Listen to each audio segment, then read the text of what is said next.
അപ്പോൾ ഇന്ന് ഉത്സവത്തിൻ്റെ രണ്ടാമത്തെ ദിവസമാണ് കേട്ടോ. അപ്പോൾ ഇന്നാണ് നമ്മുടെ ഷഷ്ടി. അപ്പോൾ അമ്മയൊക്കെ ഷഷ്ടി എടുത്തിട്ടുണ്ട്. അപ്പോൾ അമ്മയൊക്കെ നേരത്തെ പോയിരുന്നു, ഞാനും ചുഞ്ചുനും കൂടി പയ്യാണ് പോയത്. ചെന്നപ്പോൾ തന്നെ നല്ല തിരക്കൊക്കെ ഉണ്ടായിരുന്നു കേട്ടോ. അപ്പോൾ ഞങ്ങൾ ചെന്ന സമയത്ത് അഷ്ടാഭിഷേകം നടന്നുകൊണ്ടിരിക്കുകയാണ്, അതൊക്കെ കണ്ടിരിക്കാൻ കേട്ടോ. അത് കഴിഞ്ഞ് നമ്മളിത് ആ ഷഷ്ടിക്കഞ്ഞി കുടിക്കാൻ പോയി. ഷഷ്ടി എടുത്തവർക്കും അല്ലാത്തവർക്കൊക്കെ കുടിക്കാം. അപ്പോൾ അത് ആ ഷഷ്ടിക്കഞ്ഞി കുടിക്കാൻ വെയിറ്റിംഗ് ആണ് കേട്ടോ. അപ്പോൾ അകത്ത് നിവേദ്യം നടക്കണ കാരണം എല്ലാവരും പുറത്തിറങ്ങി. അപ്പോൾ ഞങ്ങളിത് അവിടെ ഇരിക്കാൻ കേട്ടോ. ഷീറ്റ് ഇട്ടേക്കണ കാരണം നല്ല ചൂടാണ് കേട്ടോ.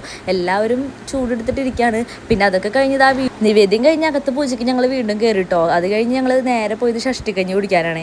ചുഞ്ചുരു സ്വതവേ കഞ്ഞിയൊന്നും കുടിക്കാത്ത ആളാണ്. ഇന്ന് കഞ്ഞി കുടിക്കില്ല എന്ന് ഞാൻ വിചാരിച്ചത്. പക്ഷേ ചുഞ്ചുരുവിന് കഞ്ഞി നല്ല ഇഷ്ടപ്പെട്ടിട്ടോ. കാരണം നല്ല കട്ട തൈരും ഒരു ഉപ്പേരിയും അച്ചാറൊക്കെ ഉണ്ടായിരുന്നു. അപ്പോൾ ഞങ്ങൾ നല്ല അടിപൊളിയായിട്ട് കഞ്ഞിയൊക്കെ കുടിച്ചിട്ടുണ്ട്. അതൊക്കെ കഴിഞ്ഞ് ഞങ്ങൾ നേരെ വീട്ടിലേക്ക് പോയിട്ടോ. പിന്നെ ഉച്ചയ്ക്ക് ഉച്ചപൂജ ഉണ്ട്.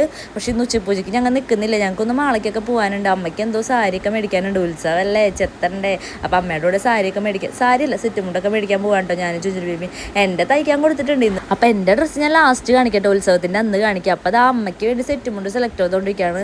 കുറേയൊക്കെ നോക്കി, കുറേ പ്രിൻ്റഡ് നോക്കി, അത് ഇതൊക്കെ നോക്കി. ലാസ്റ്റ് അമ്മ കസവിൻ്റെ ആണ് എടുത്തത്. അമ്മയ്ക്ക് ഒന്നും ഇഷ്ടപ്പെട്ടില്ല. അപ്പോൾ അമ്മ വിചാരിച്ചു കസവിൻ്റെ എടുക്കാമെന്ന്. അങ്ങനെ അമ്മ ആ കസവിൻ്റെ സെറ്റുമുണ്ടൊക്കെ എടുത്തിട്ട്. ചുഞ്ചുരു ബേബി ആണെങ്കിലോ ബോറടിച്ച്, ആൾക്ക് എവിടെ പോയാലും ബോറടി തന്നെ. ആൾ ഒറ്റയ്ക്ക് ഇങ്ങനെ ആരെയൊക്കെ ഉണ്ടെങ്കിൽ ആൾക്ക് ഇങ്ങനെ മിണ്ടി പറഞ്ഞ് നിൽക്കാലോ, കൂട്ടുകാരൊക്കെ ഉണ്ടെങ്കിൽ. അപ്പോൾ ആൾ ഒറ്റയ്ക്ക് കാരണം എൻ്റെ കൂടെ പുറത്തോട്ട് വന്നിട്ടോ. പിന്നെ അമ്മ ഡ്രസ്സൊക്കെ എടുക്കണ്ടായിരുന്നു.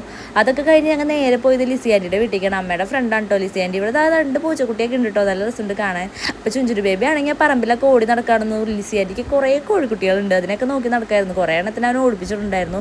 തിരിച്ചു വരുന്ന വഴിക്ക് ഞങ്ങൾ ജ്യൂസ് കുടിച്ചിട്ടോ, നല്ല ചൂടല്ലേ. അത് കഴിഞ്ഞ് ചുഞ്ചുരിനൊരു പൊട്ടാസ് വേണമെന്ന് പറഞ്ഞിട്ട് അതും വാങ്ങിച്ചിട്ട് ഞങ്ങൾ നേരെ വീട്ടിൽ പോയിട്ടോ.